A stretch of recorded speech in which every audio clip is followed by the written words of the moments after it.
যে মক অকশনে মুস্তাফিজুর রহমান 3.5 কোটি রুপিতে বেঙ্গালুরুর কাছে বিক্রি হয়েছে। এই মক অকশন দেখে অনেকে মনে করতে পারেন যে মুস্তাফিজ আসলে আইপিএল বিক্রি হয়ে গেছে কিনা। এটা একটা বিষয় বলে নি যে এটা একটা ফান পারপোজে কিংবা একটা কমার্শিয়াল পারপোজে হয়তো রবিচন্দ্রন আশ্বিনের করা। এবং এই যে আইপিএল এর নিলাম এটা কিন্তু একটা প্রফেশনাল সেট আপের জায়গা এবং একটা জাঁকজমকপূর্ণ জায়গা, একটা ফেস্টিভ্যালের মতো। মানে আমাদের বাংলাদেশে এরকম না যে 1 মাস আগে আপনি জানলেন নিলাম হবে, 3 দিন আগে প্লেয়ার্স লিস্টটা দেওয়া হলো, তারপর সেই অনুযায়ী টিমগুলো প্রিপারেশন নেওয়ার সময় পেলো না। এখানে ব্যাপারটা কতটা সিরিয়াস আমি যদি আপনাকে বলি যে আপনি নেটফ্লিক্সে যদি খেয়াল করে দেখেন মুম্বাই ইন্ডিয়ান্স কিভাবে তাদের আইপিএল এর নিলামের প্রস্তুতি নেয় 6 মাস আগে থেকে, কতগুলো মক অকশন তারা করে।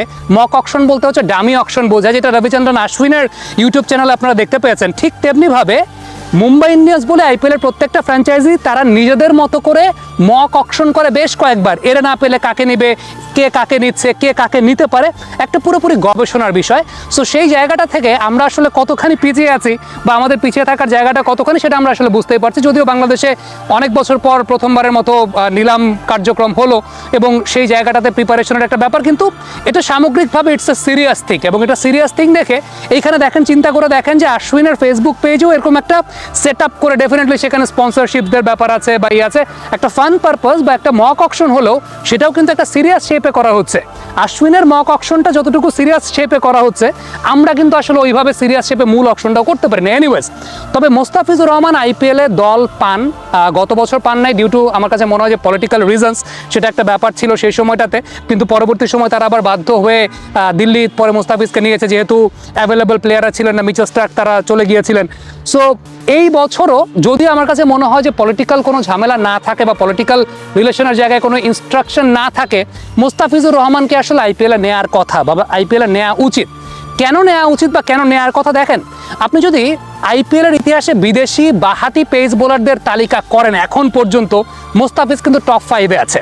আপনি যদি ঠিক এই মুহূর্তে লিস্টটা একটু লক্ষ্য করে দেখেন, মুস্তাফিজ টপ 5-এ আছে আইপিএলের ইতিহাসে বিদেশি বাহাতি ফাস্ট বোলারদের তালিকায়। মুস্তাফিজুর রহমানের ইকোনমি রেটটা সবচাইতে কম, প্রতি রান প্রতি তিনি উইকেট নিচ্ছেন সেই জায়গাটাও খুব সমৃদ্ধশালী। ইভেন যেই প্লেয়াররা এই মুহূর্তে লিস্টে আপনি দেখতে পাচ্ছেন, মিচেল স্টার্ক বলি কিংবা ম্যাকলেনাগান বলি, মুস্তাফিজুর রহমান, ট্রেন্ট বোল্ট, সবার মধ্যে মুস্তাফিজুর রহমানের এফেক্টিভিটিটাও কিন্তু আসলে অনেক বেশি বলতে অনেক বেশি। হ্যাঁ, ট্রেন্ট বোল্ট ডেফিনেটলি পাওয়ার প্লের সময়টাতে প্রথম 2 ওভারে অনেক ম্যাজিক্যাল কাজ করেছেন, কিন্তু ওভারঅল আপনি যদি ইম্প্যাক্টের জায়গা চিন্তা করেন মুস্তাফিজকে কেন প্রত্যেক বছর নিতে চায় আইপিএলের দলগুলো, তার পেছনে অন্যতম বড় কারণটা হচ্ছে যে মুস্তাফিজুর রহমানের এফেক্টিভিটির জায়গাটা।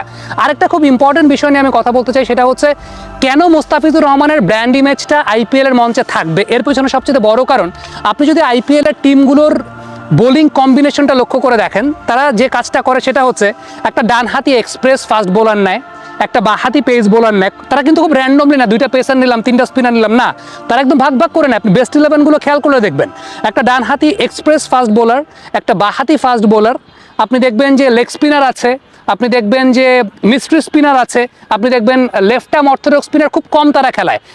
আনলেস আনটিল ইউ আর অক্ষর প্যাটেল ও রবীন্দ্র জাদেজা, লেফট আর্ম স্পিনারদের ওরকম থাকে না। আপনি খেয়াল করে দেখবেন যে লেগ স্পিনার এবং মিস্ট্রি স্পিনার এইভাবে তারা আসলে কম্বিনেশনটা সাজায়। তবে পেস বোলিংয়ের ক্ষেত্রে তারা বাহাতি পেস বোলারও রাখে, ডানহাতি পেস বোলারও রাখে। মানে হয়তো বা 2টা বা ডানহাতি পেস বোলার থাকবে, একটা বাহাতি পেস বোলার থাকবে। এখন ইন্ডিয়াতে আলটিমেটলি যে ফ্যাক্টটা সেটা হচ্ছে যে লোকাল বাহাতি ফাস্ট বোলার ইন্ডিয়াতে ওই রকম ভালো মানের নাই। হ্যাঁ, কয়েকজন আছেন, নটরাজন আছেন, খালিল আছেন, কিংবা আমরা আর্শদীপকে ইন রিসেন্ট টাইমসে ভালো সাকসেসফুল হতে দেখেছি, তারা আছেন। কিন্তু লোকাল বাহাতি ফাস্ট বোলার যারা আসলে ম্যাচ উইনিং পার্সপেক্টিভে অনেক বড় অবদান রাখতে পারবেন সেরকম থাকে না, যে কারণে তারা অনেক বেশি মাত্রায় ডিপেন্ডেন্ট থাকে বিদেশি বাহাতি ফাস্ট বোলারদের উপরে।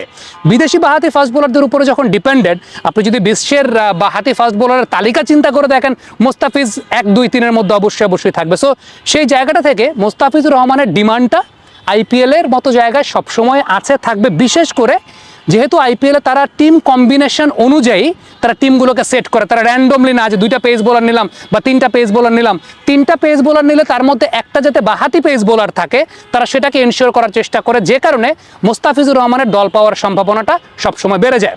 আপনাদের কাছে প্রশ্নের জায়গা, মক অকশনে আশ্বিনের মক অকশনে আমরা দেখতে পেলাম যে 3.5 কোটি রুপিতে মুস্তাফিজ বিক্রি হয়েছেন বেঙ্গালুরুর কাছে, কিন্তু সত্যিকারের অকশনে মুস্তাফিজুর রহমান কততে বিক্রি হবেন আপনারা কোনো কিছু প্রেডিক্ট করতে পারেন কিনা সেই বিষয়টা দেখব। আপনাদের মন্তব্য মতামত এক্সপেক্ট করছি। তবে তার আগে বলে নেই, যদি এর মাঝে বেশ কিছু পলিটিক্যাল ইস্যুস কাজ না করে, মানে যদি ওইরকম আন্ডার টেবিল কোনো ঘটনা না ঘটে তাহলে মোস্তাফিজুর রহমানের দল পেয়ে যাওয়ার কথা। কমেন্ট বক্সে আপনাদের মন্তব্য মতামত জানতে চাই।